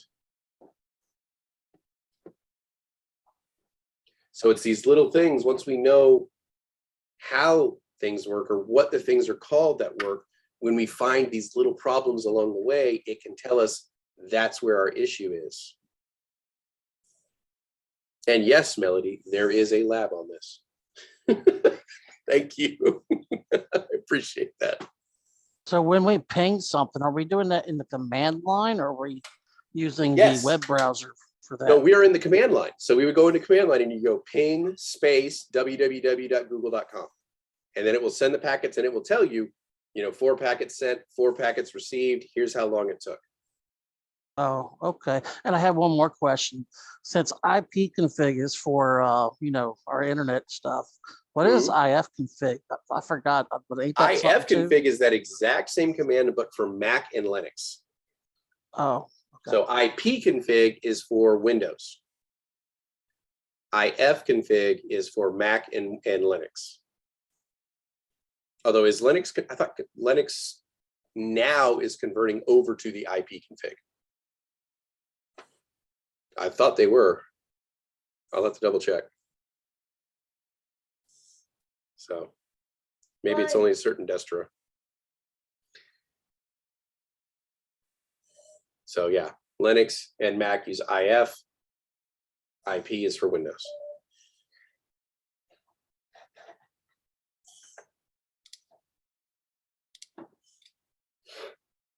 All right, so let's get back into ipconfig just a little bit more, because sometimes we can have issues that go beyond us needing to just know our network configurations. Sometimes we may have something like intermittent connectivity. Like sometimes we can get on the internet, sometimes we can't. And we can't quite diagnose it. We're able to ping the things, it works, but we still have this intermittent connectivity. So what may be happening here is there may be somebody else on the network using the exact same IP address as you. And since only one IP can talk at a time, you can only have one IP of that type on the internet. Only one of you would be able to communicate at a time, because if the other one's talking, it's not going to route yours. So if that scenario comes up, and that usually would come up where somebody had a dynamic address and then they changed it over to static but kept the same IP. So when the next cycle of leases were being released by your DHCP, you get the same IP that they have statically placed on their computer. It does happen. In a case like this, and in order to test this, we can release our IP lease back to the DHCP server. We can go to them and basically say, yeah, here, I want to give this back to you. And we do this by saying ipconfig/release. And that means you're giving up your IP address. Saying, I no longer want it, I'm giving it up. And then in order to get a new one issued to us, we would have to type in ipconfig/renew. Please do them in the correct order. Because if you renew, then release, you never get the new IP. So first you release your IP, and then you renew it, and it gives you a whole new one. And then if it clears it up, it means there was 2 computers with the same IP running on the same network. So that's the release and renew. You add a 6 on the end of each one of those, and that does it for your IP version 6 address. Same commands, you just put a 6 on the end. Does this make sense?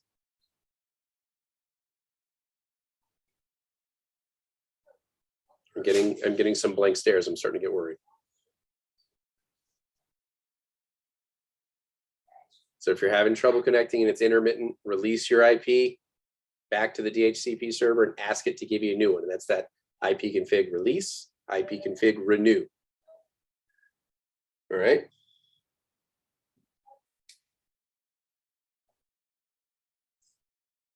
Last one we need to be aware of.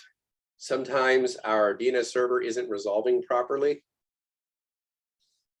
So it might have been corrupted. It might have old data. Cache files are not working properly. Oh, wait. Sorry, 1 second.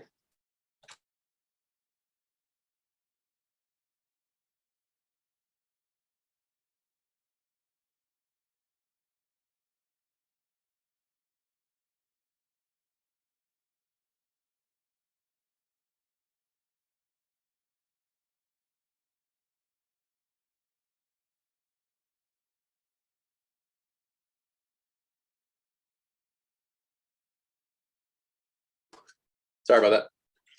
So the last thing we need to worry about is flush DNS. So like we were saying, over time, your DNS server might become a little, like the cache hasn't been renewed, websites are not being refreshed properly, they might be resolving improperly, the DNS may have been corrupted.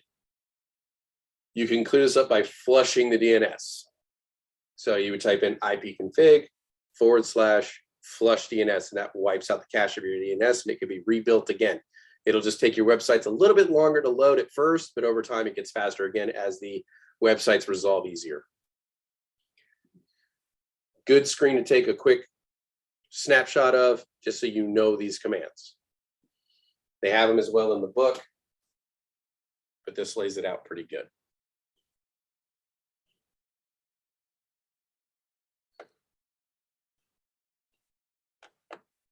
I was just playing around in my command prompt and I was pinging my address, but what did you say the first thing we were supposed to ping to check? There was an First order. ping wasn't there? is our host address, which is the 127.0.0.1. Okay, gotcha. That's your NIC card.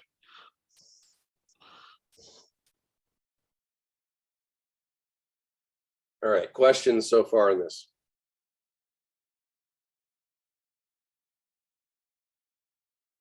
Who's ready for the next command? Yeah? No? All right.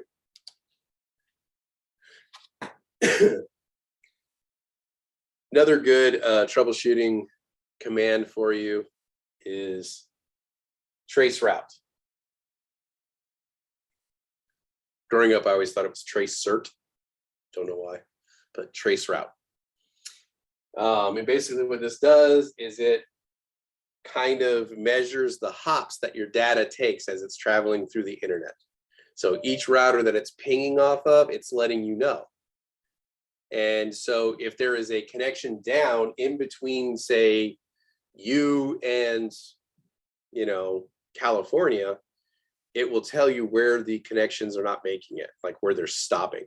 So think of this internally. If you have a really large building and a ton of routers, a ton of little networks inside of your company, and say you're, like before you even get out to the outer network, you have to jump through 3 or 4 routers before you even get out into the internet, before you hit your gateway router. This Traceroute will let you know which router is the problem. So if you're being blocked, you'll ping every router along the way and it'll send a response every time it hits one. And then the one where it stops is usually where your problem is. So that's what this Traceroute command is. And I encourage you to try this on your own computer. Run a Traceroute to Google, run a Traceroute to, whatever email service you use, or Amazon, or any other website you go to on a regular basis. And it'll show you the path that your data takes to get there and how long it takes to get in between each and every hop.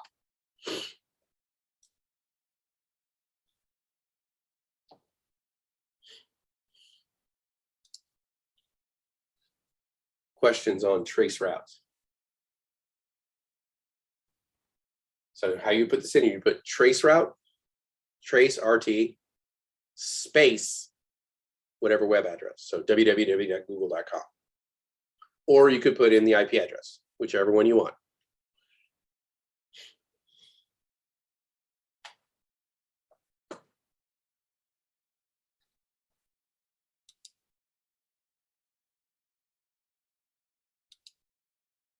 All right.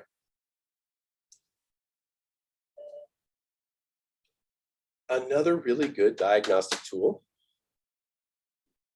Netstat. This tells you all the statuses of all your network connections attached to your computer at any given time. This may surprise you when you run this on your computer, how many different network connections you have running at any given time. So it'll tell you, you run this and it'll tell you every single connection you have right now. It'll tell you what port it's running on. You can see over here. So you have the IP address that it's connected to, what port address it's running on. And if it's established, it's running right now. And if it says close wait, it means there's nothing really happening on it at the moment. But you can sit there and see all the stuff that is running on your computer network-wise at any given time with just this command, netstat.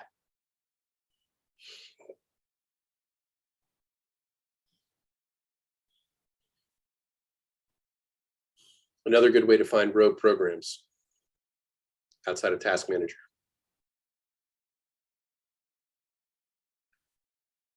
It's a lot of malware generally has written within it to phone home. Once it infects a new system, it calls back to home to get the information it needs.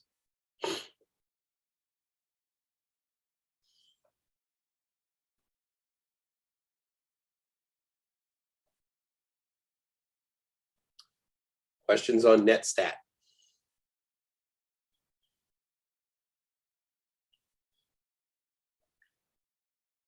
I encourage you to practice on these.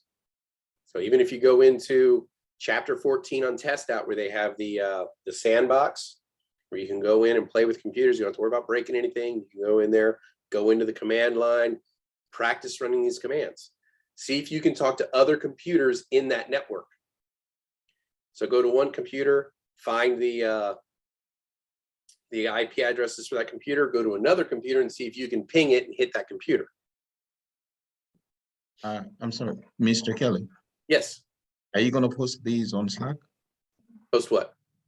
The slides. Yes, sir. Oh, thank you. I think they or not. Yeah, they're already there. Yeah. Yeah, Oh, okay. they're already there. Thanks. Rachel posted them at 1:37. Thanks, Rachel.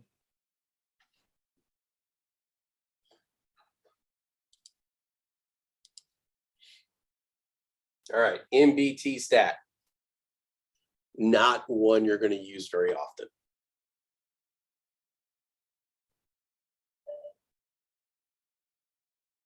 This will show you your net BIOS over TCP/IP information. Again, not used very often. It can be useful if you're trying to diagnose a problem with net BIOS name resolution if you're utilizing those protocols. But for the most part, you don't really need to use it, but you do need to be aware of it. For the test, MBT stat is associated with net BIOS.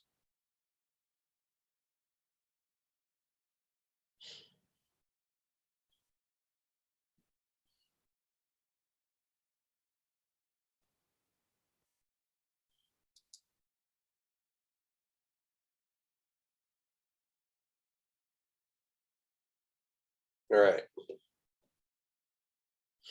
Also, we have the net command. And depending on what you do or the secondary piece you apply to it, it allows you to kind of work with your operating system. Like you have net space accounts to set account options, password ages, password lengths, and so on. So you can actually make some really neat adjustments to your operating system by just using the net command. So you can add or delete accounts. You can see your network related configurations. You can control services, close or open files, get general help. I will tell you right now, net space help does not work on the exam. So they block the help functions in command line on the exam, so you can't use them, just so you know.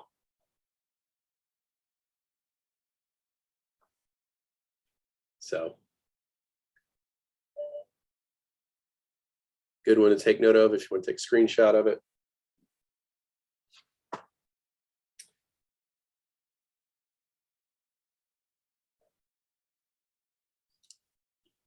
And lastly, Nslookup. This is a handy one.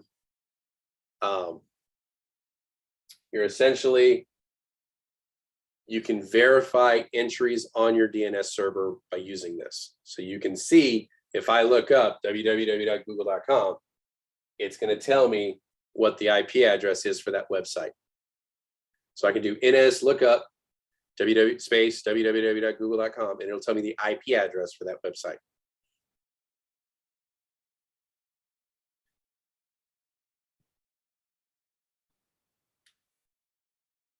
And you're able to use, you can type in multiple commands at the same time, which is not usual with a lot of them, but for this particular one, you can.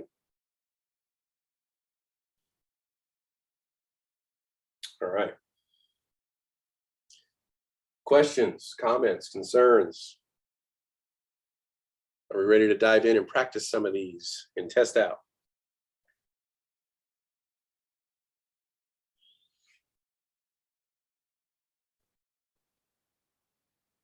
All right. I just wanted to mention a couple of things for Yes. additional real life. Don't underestimate, you know, the wheels on the chairs rolling over your network cables and Yeah, please don't. inhibiting network connection, or even a high heel jabbed into a network cable. And then, you know, the RJ45 connector, that clip, if it is broken, it may not secure the connection in the port or to your network card, and that can be an issue. Correct. We like to think that the cables are very nice and robust and all that stuff, but they can break pretty easily.